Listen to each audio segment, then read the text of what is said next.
Olá, gente. Primeiro ano do ensino médio. Dou início hoje às videoaulas de matemática, tá? Então, começando hoje com a unidade 3, Relações e Funções. Eu peço que vocês peguem o livro de vocês, tá? Na página 186, peguem lá. Nós vamos começar a unidade 3, beleza? Pegaram? Pausem o vídeo, se ajeitem. Então vamos começar. Ao lermos jornais ou revistas diariamente, nos deparamos com gráficos, tabelas e ilustrações. Um texto com ilustrações é muito mais interessante, chamativo, agradável e de fácil compreensão. Não é só nos jornais ou revistas que encontramos gráficos. Os gráficos estão presentes também nos exames laboratoriais, nos rótulos de produtos alimentícios, nas informações de composição química de cosméticos, nas bulas de remédios, enfim, em muitos lugares. Esses gráficos podem ser construídos tomando como base dois eixos perpendiculares que formam um plano, o plano cartesiano.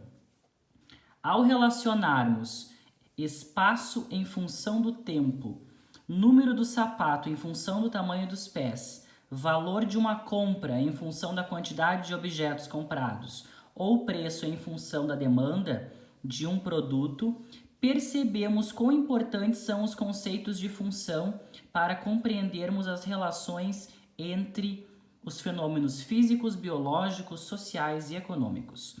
Como exemplo, observe o gráfico a seguir. Concentração mensal de gás carbônico na atmosfera. Então a gente tem aqui, dois eixos. No eixo horizontal a gente tem o tempo. Década de 60, década de 70, década de 80, década de 90 e década de 2000. E no eixo vertical a gente tem a quantidade de gás carbônico, tá? Partes por milhão. Então aqui nós temos 310 partes por milhão de concentração mensal de gás carbônico. E vai subindo de 10 em 10 até chegar no 400, tá? Então a gente tem aqui um gráfico, beleza? Esse gráfico mostra como a concentração de gás carbônico, CO2, na atmosfera vem aumentando com o passar dos anos. Hoje em dia, esse fato está sendo bastante debatido, já que se trata de algo que influencia a vida de todos os habitantes deste planeta.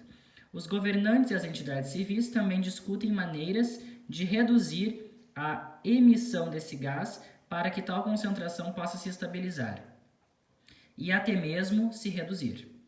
O aumento da concentração de gás carbônico atua nas mudanças climáticas que vêm ocorrendo, inclusive provocando maior velocidade do aumento da temperatura na Terra. Beleza? Então vamos continuar aqui na página 187. O gráfico foi obtido após a coleta de dados realizada por pesquisadores em certa região do planeta, durante o período descrito. Dessa forma, podemos descrever a concentração média de CO2 em função dos anos. Para que possamos discutir as funções, devemos inicialmente trabalhar o conceito de relações e de produto cartesiano. O produto cartesiano é uma operação entre conjuntos que ainda não foi discutida. Então tá, vamos entender melhor o que é isso. Produto cartesiano, plano cartesiano, par ordenado, relação, função. Começando então por par ordenado. O que é um par ordenado? Um par ordenado é uma coleção de dois objetos que tem uma ordem definida. Existe o primeiro elemento, ou primeira coordenada, e o segundo elemento, ou segunda coordenada. Diferentemente do conjunto A e B, aqui, diferentemente do conjunto A e B, né, que está representado por chaves. Está representado por chaves. Um par ordenado, a gente simboliza por parênteses, tá?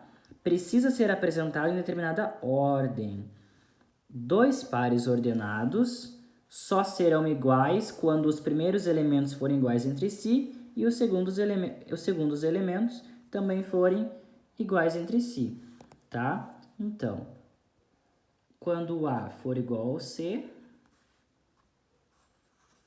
e o B for igual ao D, significa que eles são iguais. Dois pares ordenados.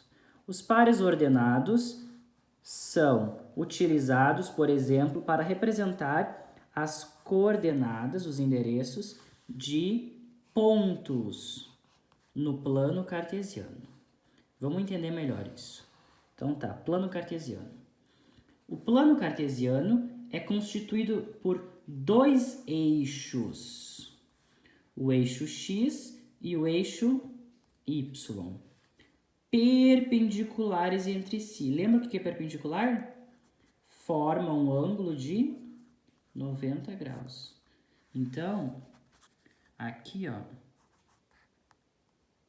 forma um ângulo de 90 graus. Beleza? Aqui a gente tem o eixo X, que a gente chama de eixo das abscissas, e aqui esse é o eixo horizontal, que é o eixo das abscissas, o eixo X. E o eixo vertical, que é o eixo das ordenadas, que é o eixo Y. Tá bom? Então, vamos continuar aqui. Perpendiculares entre si que se cruzam na origem, que é o 0, 0, né? Aqui é a origem, ó.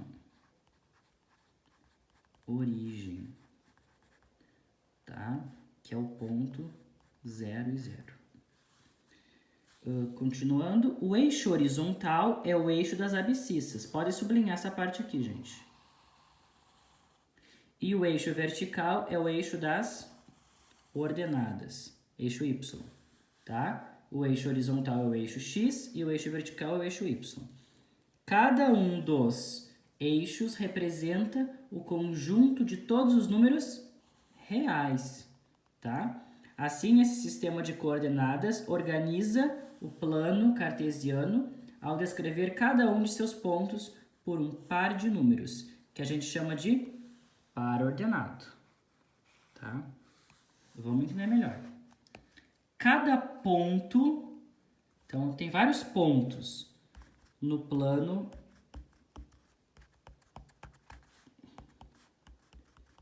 cartesiano. Existem infinitos pontos no plano cartesiano. Cada ponto é representado por um par ordenado. Então vamos lá. Cada ponto do plano cartesiano, podem sublinhar essa linha aqui, ó. Cada ponto P igual a A e B do plano cartesiano é formado por um par ordenado de números, tá? Indicados entre parênteses, primeiro a abscissa e depois a ordenada. Primeiro a abscissa, primeiro o X e depois o Y. Primeiro horizontal, depois o vertical. Esse par ordenado representa as coordenadas de um ponto. O primeiro número indica a medida do deslocamento a partir da origem para a direita, se positivo. Tá? Se vier para a direita, é positivo. Ou para a esquerda, negativo. Já o segundo número indica a medida do deslocamento a partir da origem para cima, positivo, ou para baixo, negativo, tá? Então, aqui é positivo, aqui é negativo. Aqui é positivo e aqui é negativo. Beleza? Aqui está o 0, né? Para cá é positivo, para cá é negativo. Para cima é positivo, para baixo é negativo. Então, esse parágrafo aqui, vocês podem sinalizar aqui com um asterisco, que ele é muito importante, tá, gente? Ele é muito importante. Note que os dois eixos dividem o plano em 4 partes. A gente chama de quadrante. Então, a gente vai chamar esse cara aqui de primeiro quadrante, tá? Essa região aqui, primeiro quadrante. Depois, segundo quadrante. Depois, embaixo, sentido anti-horário, tá? Ó, sentido anti-horário.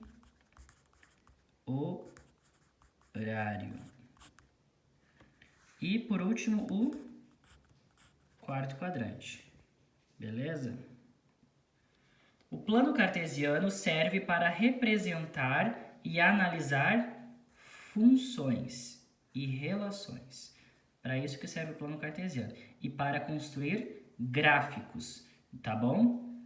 O plano cartesiano ele serve para a gente construir gráficos como esse daqui, ó. Só que esse gráfico aqui só possui o primeiro quadrante. Não tem o segundo, nem o terceiro e nem o quarto quadrante. Esse aqui também só tem um quadrante. Mas o plano cartesiano ele é formado por 1, 2, 3, 4 quadrantes, tá? Pra gente fazer um gráfico bem bonitinho aqui. Então vamos continuar aqui na página 188, página 188. Produto cartesiano. Dados dois conjuntos A e B, chama-se de produto cartesiano de A em B o conjunto formado por todos os pares ordenados cuja primeira coordenada pertença a A e a segunda coordenada pertença a B. O símbolo do produto cartesiano é esse vezes aí, esse x. De forma simbólica temos que o produto cartesiano, vamos ler isso aqui matematicamente. O produto cartesiano de A em B é todo par ordenado em que x pertence a A e y pertence a B. Então, exemplo, vou dar um exemplo aqui, ó. O A é o par ordenado 2 e 4, o B é 3, 5 e 8. Então, eu vou fazer aqui na minha folha, esse exemplo aqui, tá? Então, exemplo. A, 2 e 4, B, 3, 5 e 8. Então, ele quer saber na letra A o produto cartesiano de A em B. Então, vai ser todos os pares ordenados em que o x pertence a A e o y pertence a B. Então, começando com o x de A, 2, y, 3. É bem simples, tá, gente? Parece difícil, mas não é. 2, o outro vai ser 2 e 5. Só seguir a ordem. O outro, 2 e 8. O próximo, 4 e 3. Ó, o x, o primeiro número pertence ao conjunto A. O segundo número pertence ao conjunto B. Tá? A ordenada pertence ao conjunto B. A abscissa pertence ao conjunto A. 2 e 8. O próximo, 4 e 3. 4 e 3. O próximo, 4 e 5. E o próximo, o último, 4 e 8. Tá? Fechou. Agora ele quer saber o produto cartesiano de B em A. Tá? Então vai ser o quê? O contrário agora. O primeiro número vai ser de B e o segundo vai ser de A. Então, começando aqui. 3 e 2. Próximo. 3 e 4. Próximo. 5 e 2. Próximo. 5 e 4. Próximo. 8 e 2, próximo, 8 e 4. Esse é o produto cartesiano. Todos os pares ordenados em que a abscissa pertence a B e a ordenada pertence a A. Beleza? Letra C. Ele quer saber o produto cartesiano de A em A.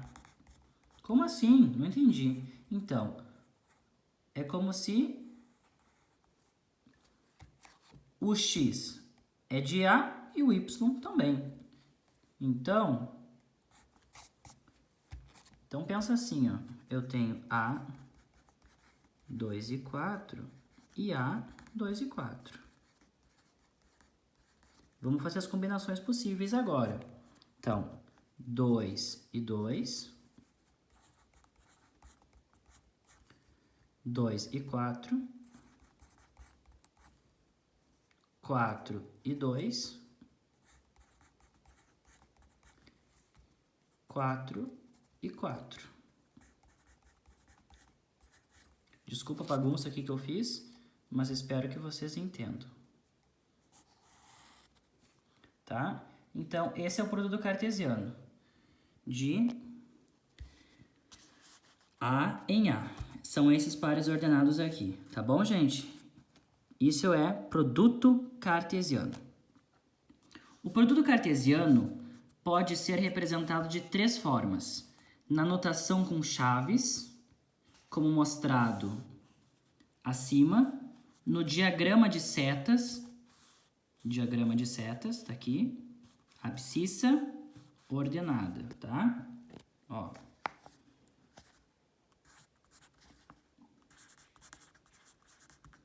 Abscissa ordenada. Abscissa é o X, ordenada é o Y. Continuando. Diagrama de setas e no plano cartesiano. Então, aqui tá os pontos marcados no plano cartesiano. Tá bom? Já que cada par ordenado representa um ponto no plano cartesiano. Considerando o produto do cartesiano A por B, teríamos as seguintes representações, então. 2 e 3, 2 e 5, 2 e 8. 4 e 3, 4 e 5, 4 e 8. 2 e 3, 2 e 5, 2 e 8. 4 e 3, 4 e 5, 4 e 8. Esse é o A, esse é o B. Ok? No diagrama de setas, o primeiro conjunto fica à esquerda e o segundo conjunto fica à direita, para se representar A, produto cartesiano em B. Cada seta corresponde a um par ordenado ou a um ponto do plano cartesiano. No plano cartesiano, para representar A, produto cartesiano em B, o conjunto A fica no eixo horizontal, que é o eixo X, e o conjunto B fica no eixo vertical, que é o eixo Y. De forma geral, o primeiro conjunto é representado no eixo X e o segundo no eixo Y. Cada ponto corresponde a um par ordenado, tá? Cada pontinho aqui representa um par ordenado. Ok, vamos ver o que são relações agora. Relações. Sendo A e B conjuntos não vazios, uma relação de A em B é qualquer subconjunto R de A, produto cartesiano em B. Ou seja, R é um conjunto cujos elementos são pares ordenados que pertencem ao produto cartesiano de A em B. Considerando que o A é esse conjunto e o B é esse conjunto, a gente sabe que o produto cartesiano de A em B gera esses pares ordenados aqui. Então, algumas relações entre A e B podem ser esses 3 pares ordenados aqui, esses 4,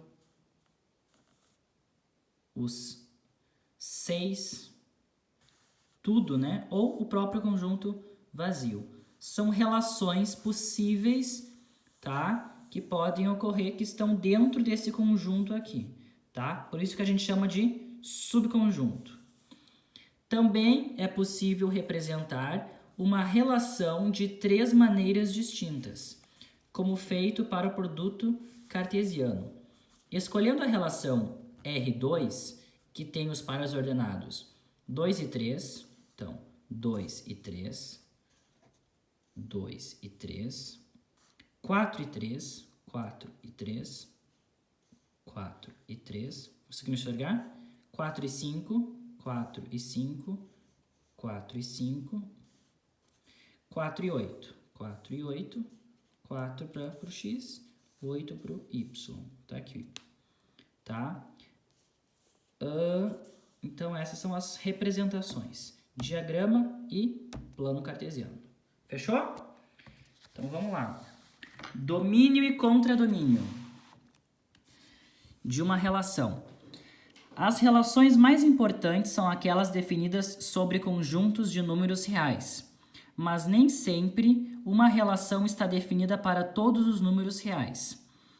Para evitar problemas como esse, costuma-se definir uma relação assim, R de A em B, tá? Em que A e B são subconjuntos de R, tá? Subconjuntos do conjunto dos números reais. Como se segue. O conjunto A é chamado conjunto de partida da relação R e o conjunto B é o conjunto de chegada ou contradomínio da relação, representado por CD de R ou CDOM R, tá? Contradomínio, conjunto de chegada. Quando um par x e y pertence à relação R, dizemos que x está associado a y, ou y é a imagem de x. Y é a imagem de x. O conjunto de todos os valores de x, tais que x e y pertence à relação R, é chamado de domínio da relação R, representado por D de R, isto é, então, domínio é todo x pertencente a A, tal que existe um y em B, tal que existe o par ordenado x e y, tá bom? Eu vou exemplificar melhor para vocês entenderem, tá? Aqui ficou muito confuso, então eu vou explicar melhor. Fiquem tranquilos. Então, o que é uma relação, gente? Tá? O que é uma relação? São dois conjuntos, tá? Dentro dos conjuntos dos números reais, quaisquer, eu vou chamar de A, B, tá? Em que aqui eu tenho os valores de x, que é um V, tá? Os valores de x, e aqui eu tenho os valores de y, tá? Esse conjunto aqui eu chamo de domínio. Domínio. Esse conjunto aqui eu chamo de contradomínio. Tá? Então, o que é o domínio? O que é o domínio? Então, eu vou escrever aqui. Domínio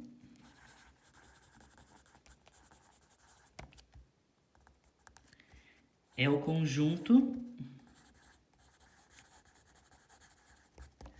de todos os valores de x da relação, tá? Domínio é o conjunto de todos os valores de x da relação. Contradomínio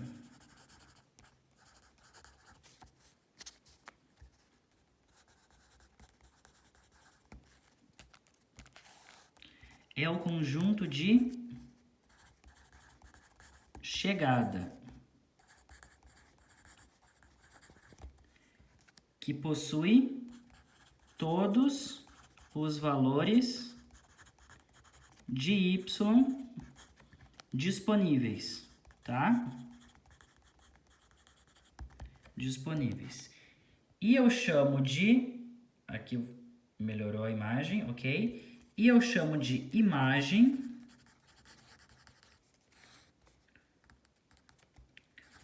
o subconjunto do contradomínio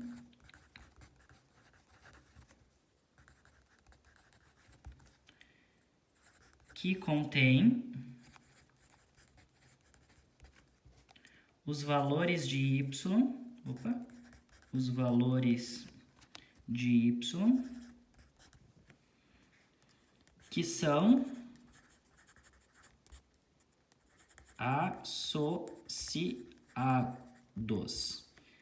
associados, tá? Essa é a teoria. Agora eu vou exemplificar, tá? Eu vou exemplificar aqui na folha para vocês entenderem melhor. Vou exemplificar aqui. Então eu tenho aqui o domínio e aqui eu tenho o contradomínio.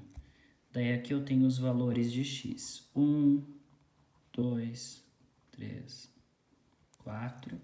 E aqui eu vou ter, sei lá, 2, 4, 6, 8, 10. Tá? Cada número aqui vai ser associado a um número no contradomínio. Tá? Todos esses números aqui são associados, mas nem todos desse aqui são associados. Então, o 10 ficou sozinho, tá? Tudo bem, o 10 ficou sozinho, mas aqui nenhum pode ficar sozinho, tá? Então, aqui eu chamo de domínio, aqui eu chamo de contradomínio, e a imagem vai ser o 2, o 4, o 6 e o 8. Todos os elementos com exceção do 10. Por quê? Porque ele não foi associado, tá? Então, a imagem, ela é os números do contradomínio que foram associados, tá? O domínio é todos esses números aqui. O contradomínio, esse conjunto aqui. E a imagem são apenas os valores que foram associados do contradomínio, tá? Então, vamos continuar. Então, aqui a gente tem a definição de domínio, tá? E agora a gente tem a definição de imagem. O que é imagem? O conjunto de todos os valores de y, tais que x e y pertence à relação R. É chamado de imagem, tá? Imagem. Então, o domínio são os valores de x. Imagem são os valores de y. Tá bom? Exemplo. Para a relação anteriormente descrita, R1, 2 e 3, 2 e 5, 4 e 5 temos. Eu vou exemplificar aqui com os balõezinhos. Então, 2 e 3, 2 e 4, perdão. 2 e 4. 2 e 4, e aqui 3, 5 e 8. 3, 5 e 8. Tá? 2 e 4, 3, 5 e 8. E a relação ela vai 2 e 3, 2 e 5, 4 e 5. Então, esse cara aqui, ele é o domínio. Conjunto de partida, que é o domínio. Domínio e conjunto de partida é a mesma coisa. É a mesma coisa, tá? Esse cara aqui é o domínio. Esse cara aqui é o contradomínio. Conjunto de chegada. contradomínio 3, 5 e 8. Esse aqui é o contradomínio. E a imagem são os valores do contradomínio que foram associados. Então, a gente tira fora o 8 e fica só o 3 e o 5. Imagem é o 3 e o 5. Lembra que a imagem ela é um subconjunto do contradomínio. Então, é só os números que estão associados. Beleza?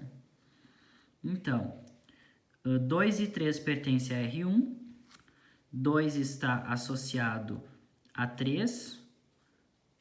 2 está associado a 3. Eu digo que 3 é imagem de 2. Tá? 3 é imagem de 2, porque é o Y. 2 e 5, então aqui está o domínio e aqui está a imagem. 2 e 5.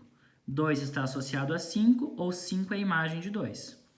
Tá? 5, por que imagem? Porque é o Y. Tá? Imagem significa o quê? O valor de Y. Lembra disso. Domínio é o valor de X, imagem é o valor de Y. E aqui 4 e 5.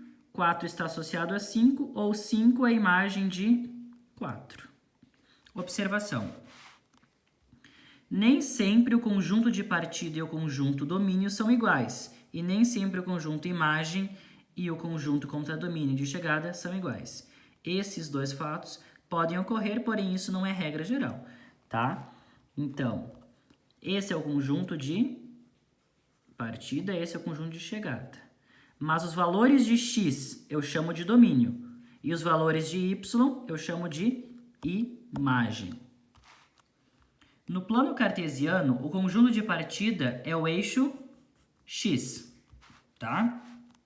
Então aqui está o eixo de partida, o eixo x, sempre. E o conjunto contradomínio, que é o de chegada, é sempre o eixo y, tá? Então aqui a gente chama de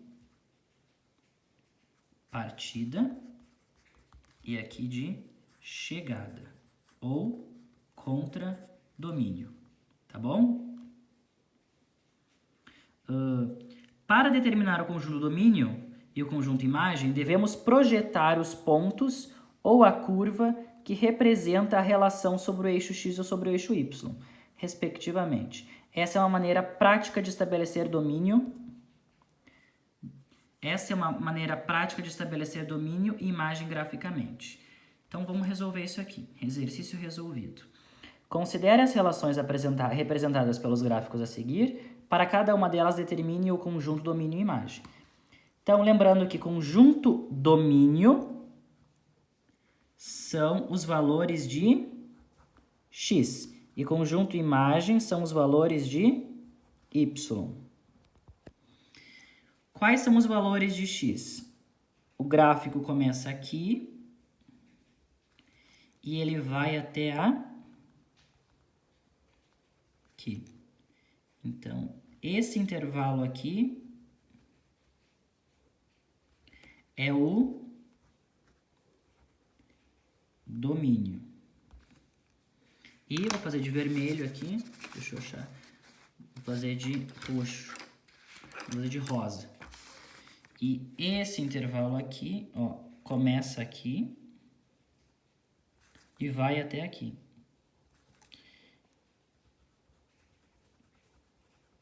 São os valores de y.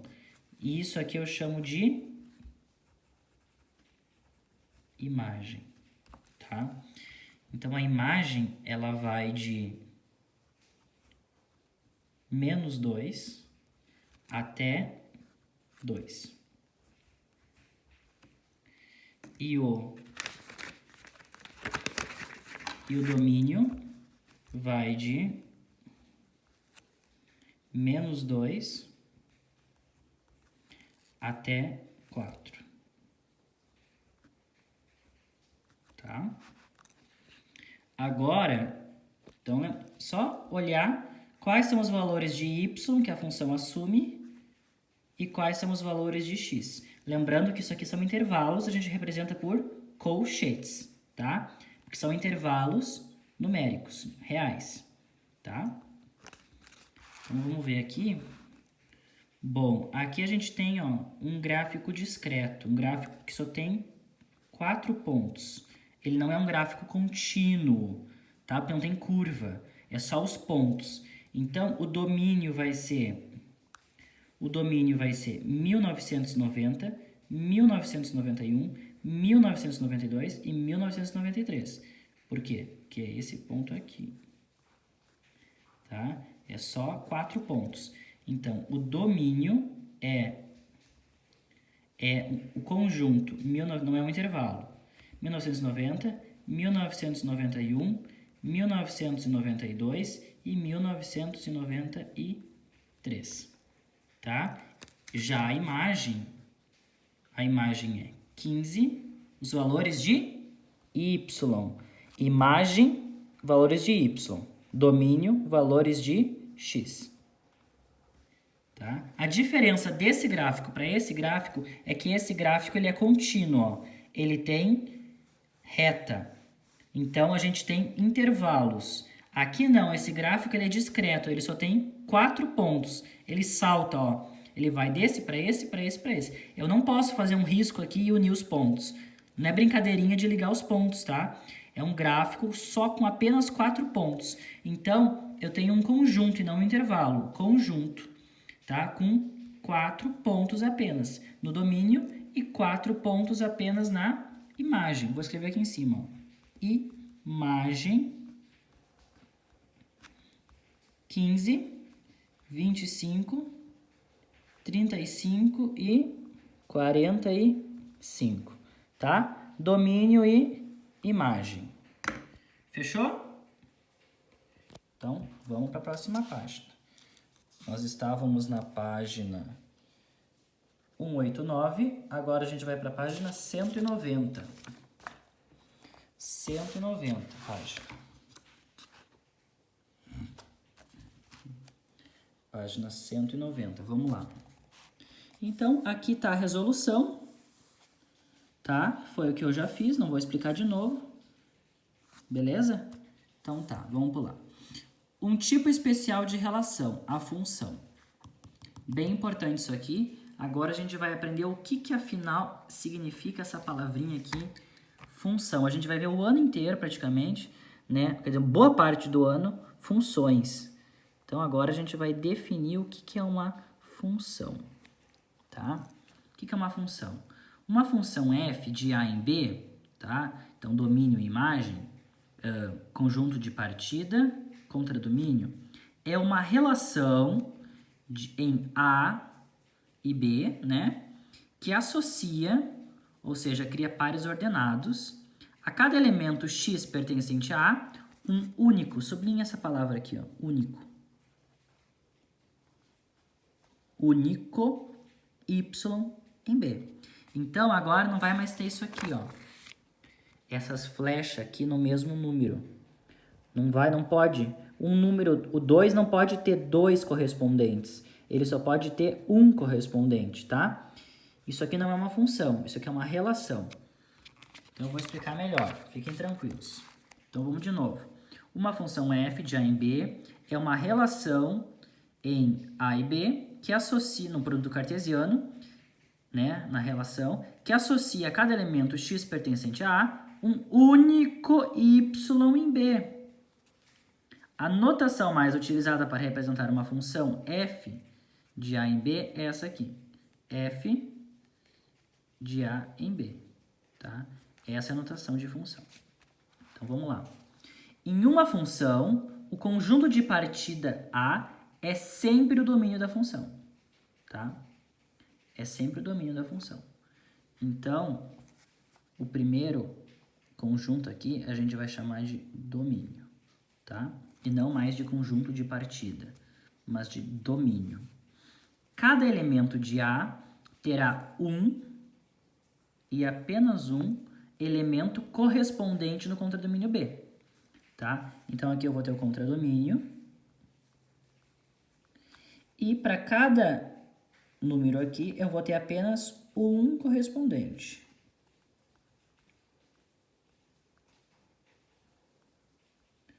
Tá? Não pode ter mais do que um.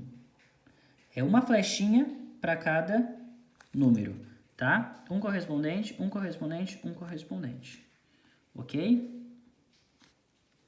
Essas características mostram que uma função pode ser representada geometricamente como um conjunto de pontos ou uma linha, uma reta ou uma curva no plano, contida em A por B, né?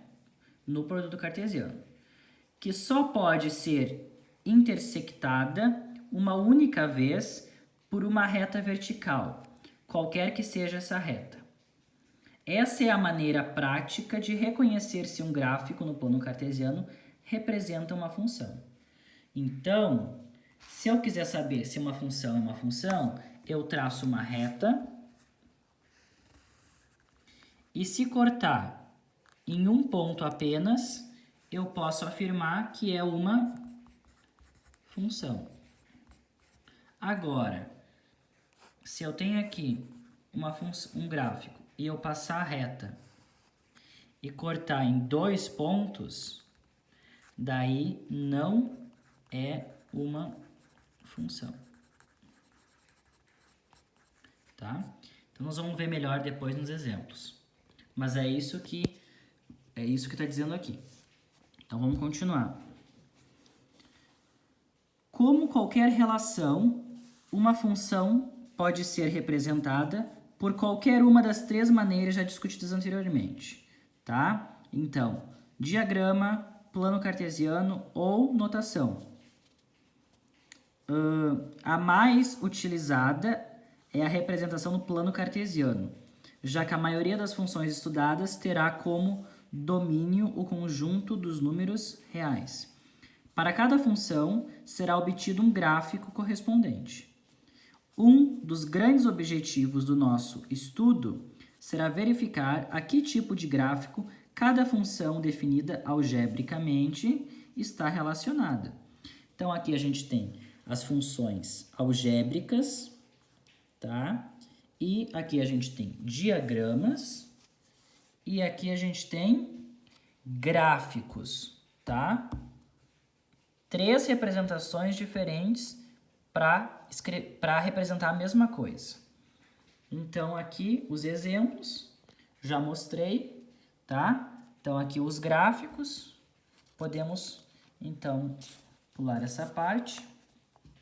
Bom, vamos para raiz de uma função. No gráfico anterior, você deve ter percebido que a linha intersecta o eixo horizontal em alguns pontos, né? Por exemplo,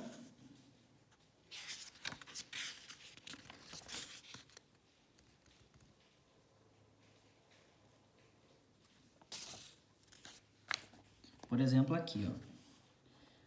Aqui intersecta o eixo X, aqui intersecta o eixo X, tá? Nesses pontos aqui, ó. Aqui e aqui. Aqui e aqui. Beleza? Então tá. A linha intersecta o eixo horizontal em alguns pontos. Por exemplo, um pouco antes e logo depois de 1990, aqui, ó. Aqui tem o eixo aqui.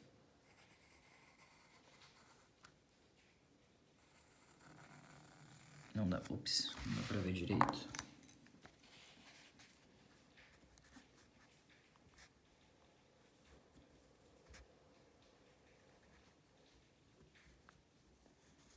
Então, aqui é um ponto, aqui outro ponto, aqui outro ponto, aqui outro ponto, tá? Então, vários pontos ela para aqui no 0, tá? É aqui que eu chamo de raiz, tá? Quando o gráfico ele representa 0 para o y, tá? Quando ele para aqui nesse eixo horizontal, eu chamo de raiz, tá? Esses pontos são chamados de raízes ou zeros da função. Por quê? Porque é 0. Os pontos onde a função é 0. Bem simples de entender. Note que para esses pontos a imagem correspondente é 0. Assim, se x1 é raiz de uma função, então f de x1 é igual a 0. Tá? Graficamente, a raiz é o ponto de intersecção entre o gráfico da função e o eixo x. Então, exemplos. Então, aqui a gente tem ó, a raiz. Por quê? Por que esse ponto é raiz e não esse? Porque esse ponto aqui passa no ponto 0, quando o y é 0. Então, é uma raiz. Aqui, qual que é a raiz? A raiz é o ponto 0, 0 e esse ponto aqui, menos 1 e 0. Por quê? Porque está passando aqui, ó, gente. Está passando aqui no 0, tá? Quando passa no 0, a gente chama de raiz, ou 0 da função.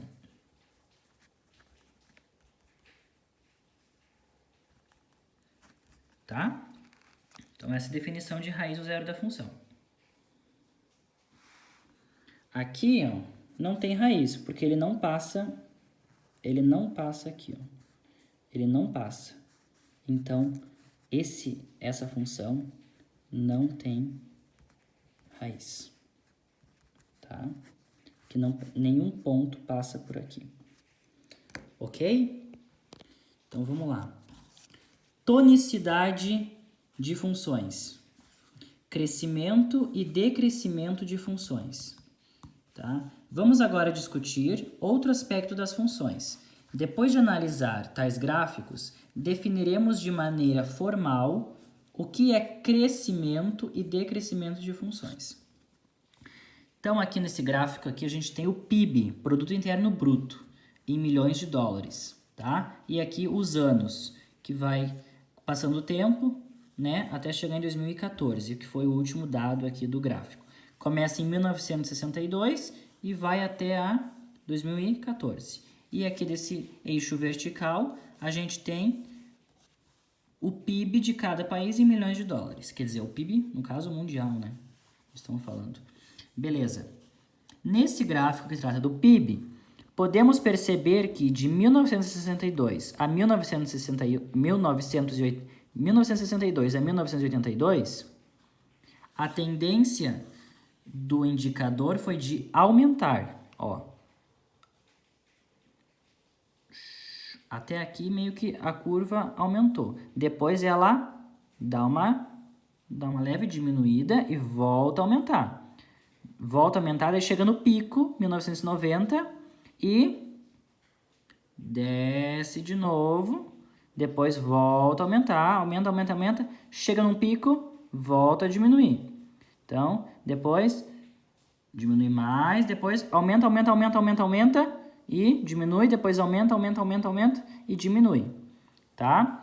Que nem nós estamos vivendo o coronavírus também. Ele começa com alguns casos, vai aumentando, daí às vezes diminui, depois aumenta, diminui, depois aumenta, daí chega no pico e começa a diminuir, tá? Então, quando a função aumenta, a gente diz que a função ela é crescente. Quando a função diminui, a gente diz que a função é decrescente. E se ela nem aumenta nem diminui, a gente diz que ela é constante, tá? Então, aqui a gente tem um gráfico que está o quê? Aumentando. Então, é uma função crescente, tá? Aqui está aumentando, parou. Então, ela é crescente, depois ela é constante, nesse trecho aqui, e depois ela volta a crescer. Então, crescente.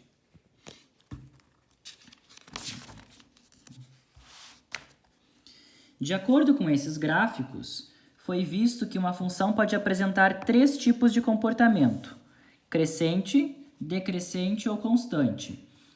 Isto foi analisado de forma bastante simplificada. Veja a seguinte definição formal para esses três tipos de comportamento. Então, aqui, se quanto maior for o valor de x, maior for o valor de y, dizemos que a função é crescente. Se quanto maior for o valor de x, menor for o valor de y, significa que ela está diminuindo. Então, ela é decrescente. E se quanto maior for o valor de x, não se altera o valor de y, dizemos que ela é constante. Ok, gente? Então, a gente terminou agora a parte teórica, tá? De função, de relações e funções. A gente começou estudando o que é par ordenado, o que é plano cartesiano, tá? Depois a gente viu produto cartesiano, depois a gente viu relações, depois a gente viu domínio, contradomínio e imagem de cada função. E a gente viu o que é uma função, como a gente pode representar cada função, e raiz de uma função, que é quando ela passa pelo zero, né? E a gente viu quando ela cresce, ela é crescente. Quando ela quando ela não cresce nem decresce, ela é constante. E quando ela diminui, ela é decrescente, tá? Com base nessas informações, agora vocês vão tentar fazer a página 196, tá bom, gente? Vocês vão tentar fazer a página 196, tá? E eu vou corrigir na próxima aula a atividade da página 196, ok? Então, da aula de hoje, que vocês vão estar recebendo esse vídeo provavelmente no final dessa semana, provavelmente quinta ou sexta, vocês vão poder tirar as dúvidas para o meu e-mail, tá? Professor Gregory. Vocês vão mandar as dúvidas de vocês para o e-mail que eu respondo, tirando as dúvidas de vocês, tá bom? Então, grer.webber@gmail.com. Então, anota aí o meu e-mail, tá? Se ficou com muita dúvida, volta o vídeo, vai pausando, vai lendo o material, tá? Vai me mandando as dúvidas, tá bom? Até você entender. E tenta fazer a tarefa que eu deixei, tá? Que eu vou corrigir no próximo videoaula, tá? Tarefa que é a página 196. Toda ela, tá? Toda a página 196. Beleza? A atividade discursiva e o número 1 e o número 2. Ok? Então, eu vou explicar essas questões daí na próxima aula. Beijos, gente. Até a próxima.